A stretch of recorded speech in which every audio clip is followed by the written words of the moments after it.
Haven't worked with that you would love to work with? Yeah, I mean, it's fast approaching with Mary J. Blige. I mean, Nice. To me, I'm from New York, she's from Yonkers, so, I mean, Mary to me signifies, she pretty much is the epitome of the African American and the female struggle. Someone who perseveres through so much, who is honest and pure about her pain, but can use her pain to triumph over all of her obstacles. She does it musically, she touches everyone's soul. She spans not only just within regards to just soul music, but she has done U2 records. She's sung with Andrea Bocelli, who's like an amazing opera singer who's actually can't see, but an amazing voice. She is just she's that thing you root for, you know, the underdog, the girl around the corner that you had around, you know, in your neighborhood that grew into this beautiful swan. And for me, that's amazing that, you know, we're going to be we're going to do songs together. We're going to do this tour together, and hopefully we're going to take that tour and bring it to America. Nice. I just love her sensibility and just how real she is. But there's so many people out there that I respect. You know, I love, there's so many out there. Right. I mean, from hip hop to soul to gospel, there are a lot of people.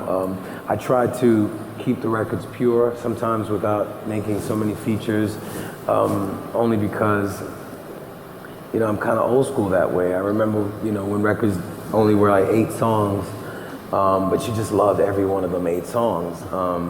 Now it's different. There's a lot of marketing, there's a lot of different things that you have to do. Some people kind of have to do things where they create, you know, drama around their lives or publicity stunts and things like that.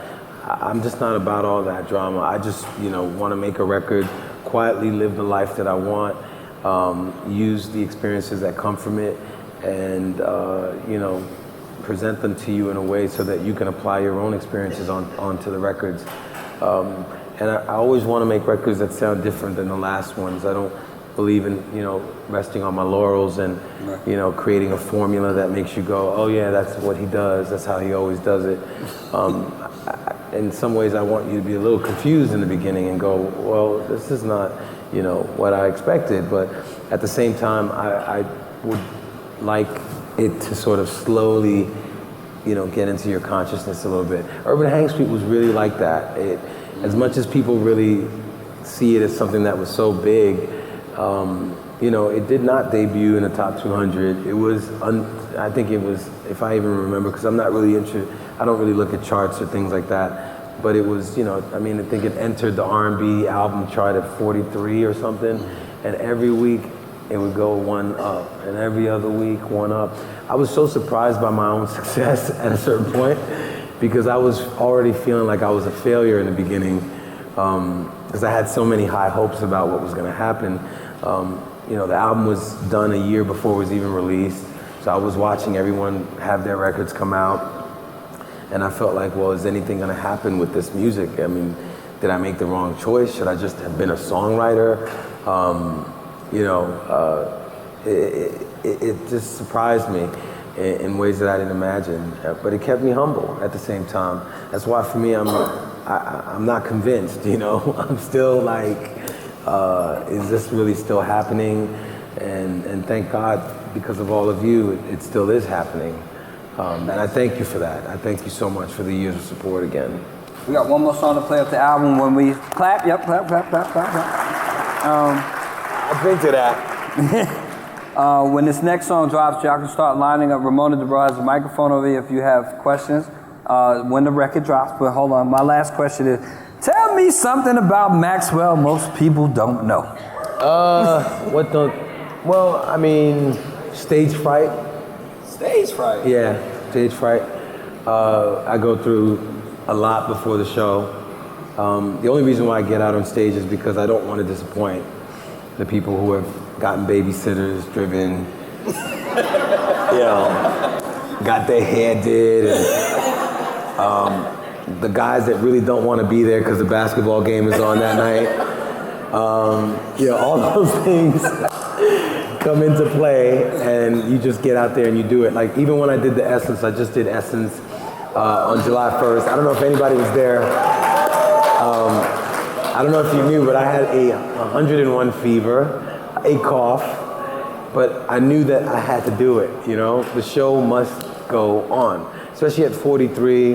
There are no excuses, and you have to kind of do what you got to do for the people.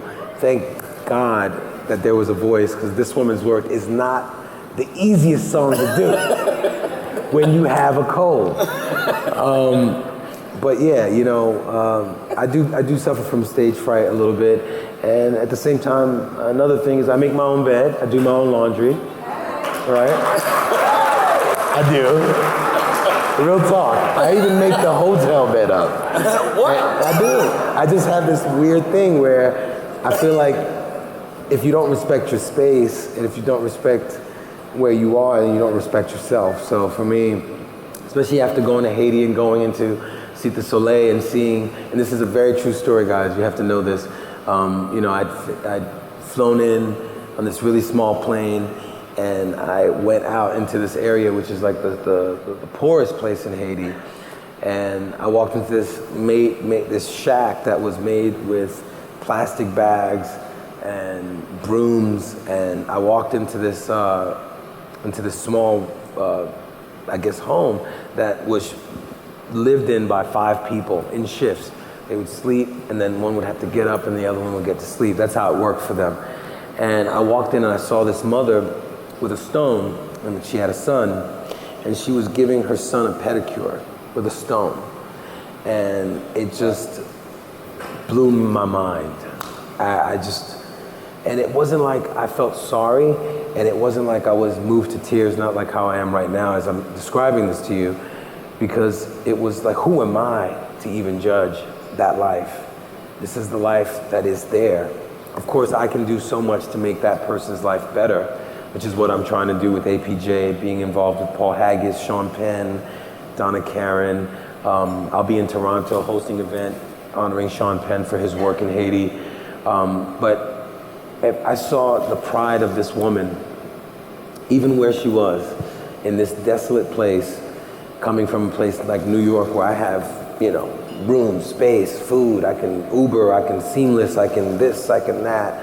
And I said to myself, wow, you know, even in this depravity, there is elegance and there is pride. And there is this beauty of a mother caring for her son in this particular way. And I don't know what brought me here in this part of this conversation, but that's why I kind of make my bed up everywhere I go. And you know, starting out in the business, I was a busboy. I was in high school, had 2 jobs. I wasn't really supported with music because it wasn't the thing that, you know, your parents are gonna look at you crazy, right? They're gonna be like, college, be a doctor, be a lawyer. And I can understand that. Hindsight is 20/20, so I don't fault, you know, my mom and the people who were raising me for being skeptical about what was gonna happen in this decision that I made to make music. But I feel like, you know, I'm very blessed to have had her flown out to New York, that I was able to be involved in music and art, and I want to bring that to everyone if I can. Maybe that child that was getting that pedicure from her mother, maybe that little boy has a voice. Maybe he can sing a song, maybe he can play a piano, maybe he can paint a beautiful picture. I mean, this is what I'm seeking now. I love this. This is great. I want to make hit records all the time. I'd love to be #1 on your playlist forever and ever. But it matters. It doesn't matter to me as much as what I know I need to do for the future of our people. So. The next song that we would like to be #1 is actually song number 7 on the album, 1990X. Let's play it. If you have questions, start lining up by Ramona DeBro to my left, your right.